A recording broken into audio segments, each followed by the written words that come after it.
Notícias da Boa.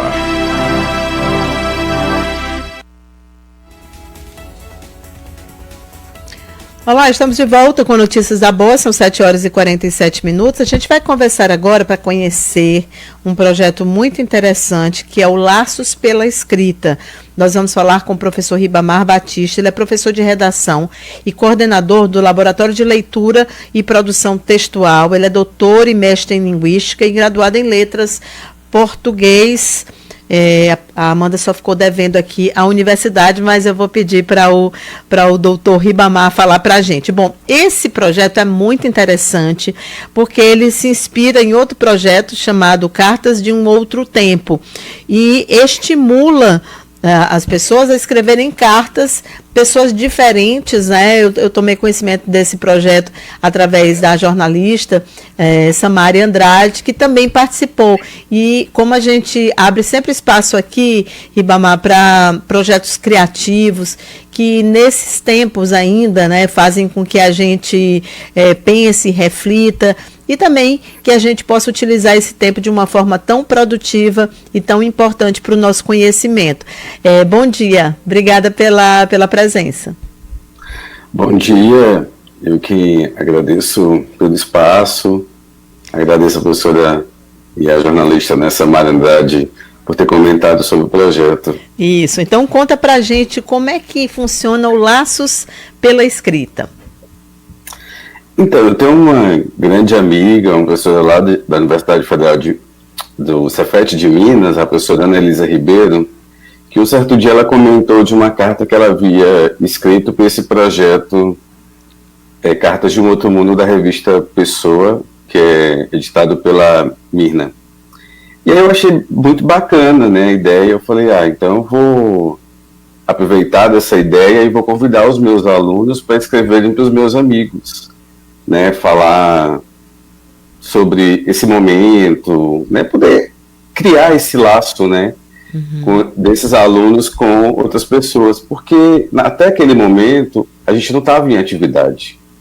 Então, aqui no Colégio Técnico Floriano, da Universidade Federal do Piauí, a gente ainda estava discutindo se iríamos voltar ou não para o ensino remoto. E eu vi os alunos um pouco angustiados, com ansiedade, então a gente foi buscando realizar várias iniciativas, né? Tem muitas outras também.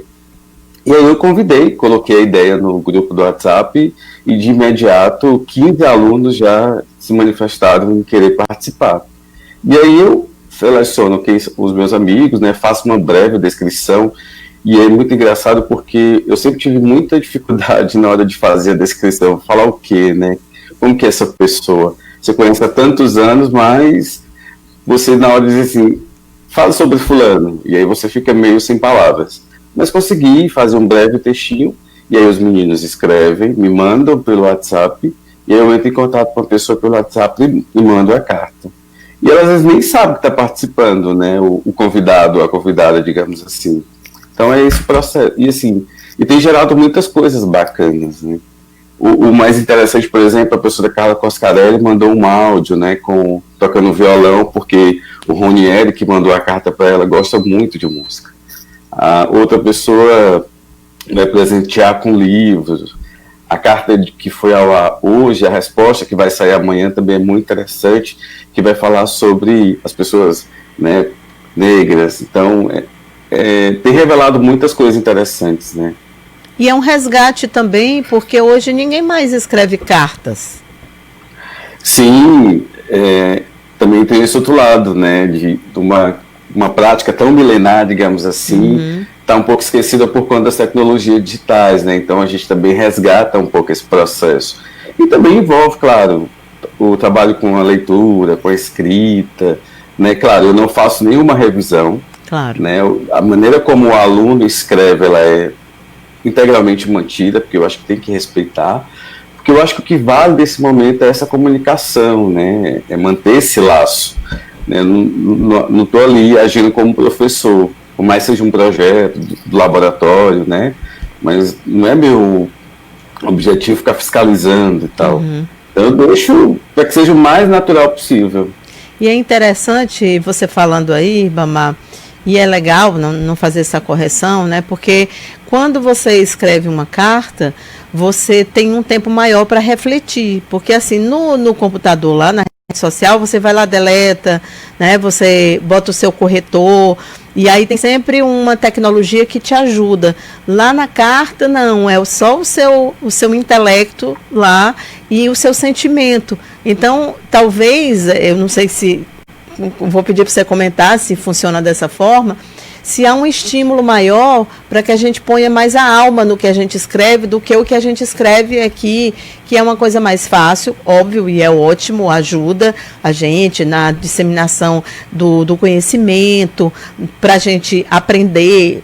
É perfeito, né? Aqui não vai nenhuma nostalgia quanto ao tempo da máquina de escrever. Mas é porque, efetivamente, a carta me parece ser algo onde você põe mais alma, né? Então, isso talvez tenha um efeito até duradouro. Então, depois é legal ler essas cartas e entender melhor o sentimento das pessoas nessa pandemia por conta disso, né?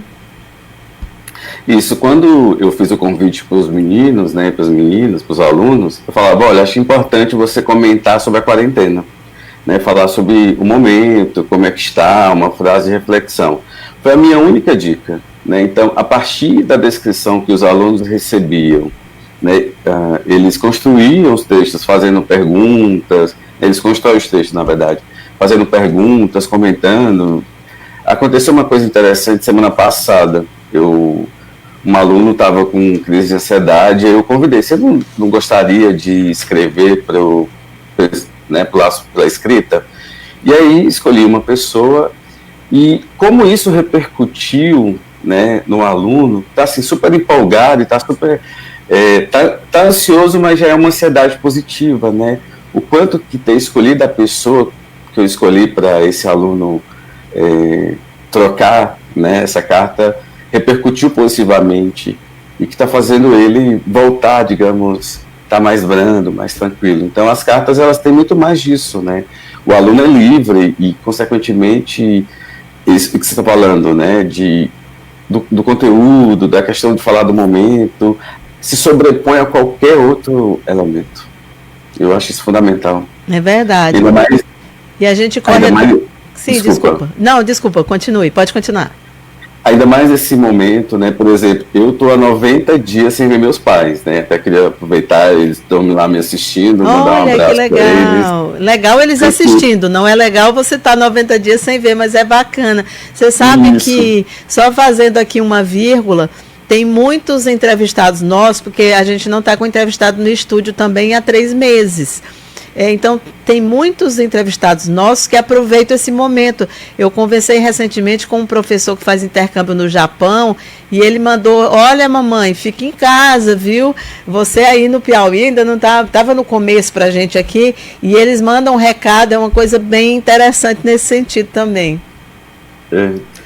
Então, assim, é muito importante, né, ver como essas práticas, né, elas traz a importância do contato com o outro, né? E acho que a pandemia revela muito isso, né? Então a gente estava sempre muito na tecnologia, nas redes sociais, e de repente a gente está em isolamento e começa a perceber o quanto que as pessoas fazem falta. E muitas vezes a gente nem observava as pessoas.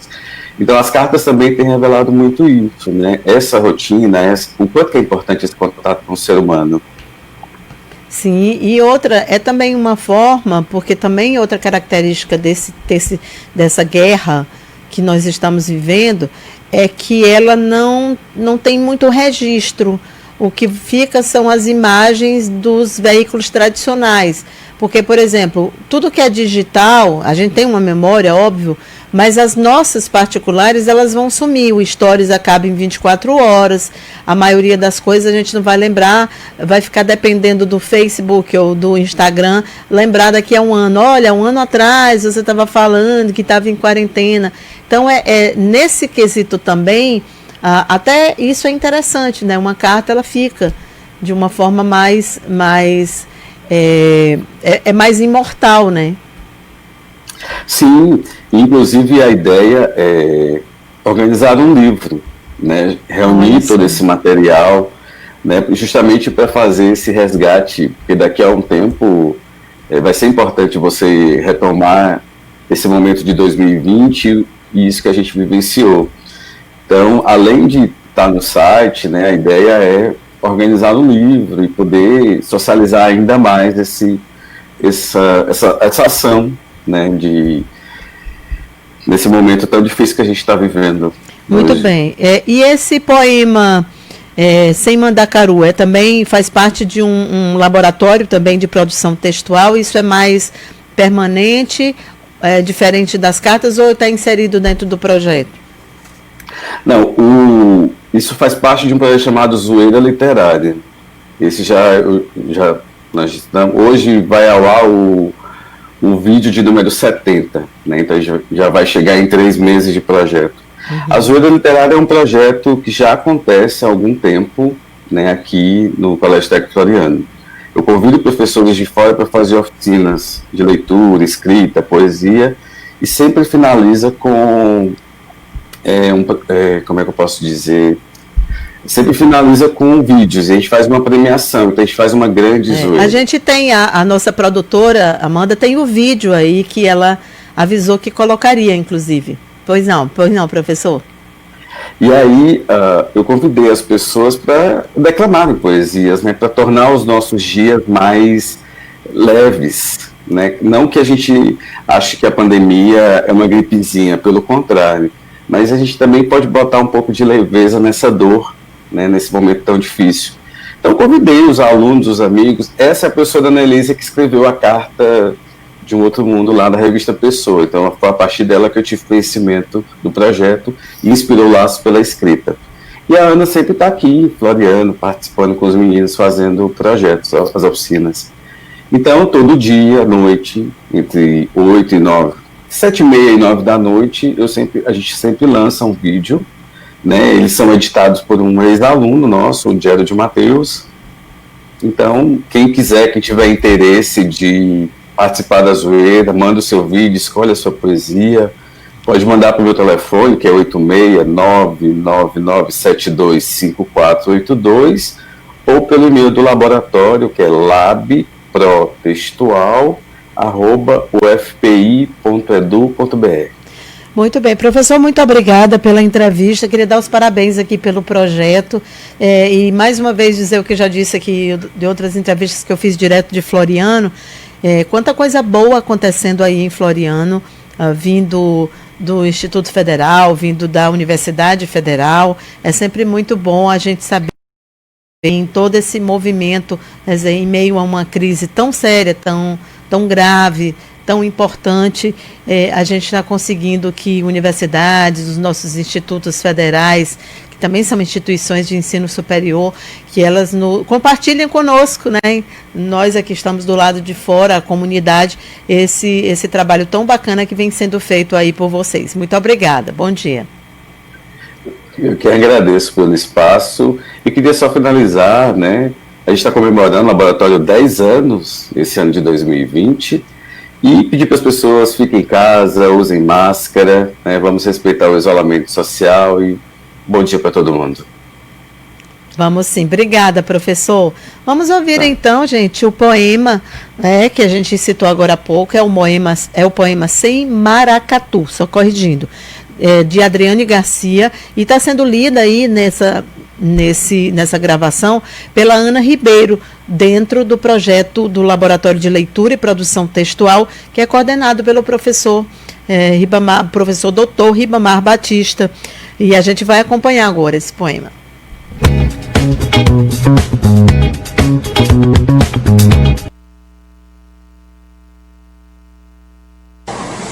Minha tetravó não era nenhuma rainha na África. Minha tataravó veio num cavalo negro de morte que andava sobre as águas. Minha bisavó ficou livre depois dos 60 e chorou de tristeza até poder ficar.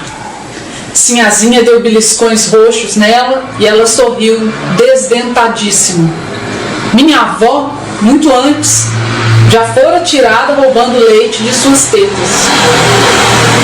Fugiu cedo e foi tornada catadora de papel. Minha avó, abandonada, abandonou minha mãe.